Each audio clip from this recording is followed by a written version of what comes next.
ਸੋ ਇਸ ਟਾਈਮ ਹੈਗੇ ਆ ਅਸੀਂ ਪੰਚਪੁਲਾ ਵਾਟਰਫਾਲ ਡਲਹੌਜ਼ੀ।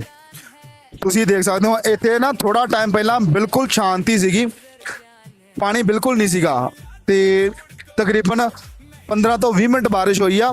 ਪਾਣੀ ਚੈੱਕ ਕਰੋ ਤੁਸੀਂ, ਮਤਲਬ ਇੱਕਦਮ ਓਕੇ ਰਿਪੋਰਟ। ਪੂਰਾ ਪਾਣੀ ਇੰਨਾ ਜ਼ਿਆਦਾ ਵੀ ਆ ਦੇਖੋ, ਆ ਪੁਲ ਦੇ ਉੱਪਰੋਂ, ਇਹ ਪੁਲ ਦੇ ਥੱਲੇੋਂ ਪਾਣੀ ਲੰਘ ਰਿਹਾ ਔਰ ਬਿਲਕੁਲ ਸਾਫ਼, ਬਹੁਤ ਸਾਫ਼ ਪਾਣੀ ਲੰਘ ਰਿਹਾ ਸੀਗਾ। ਇਸ ਟਾਈਮ ਪੁਲ ਦੇ ਉੱਪਰੋਂ ਪਾਣੀ ਲੰਘ ਰਿਹਾ ਜਿੱਥੇ ਮੈਂ ਖਲੋਤਾ ਹੋਇਆ।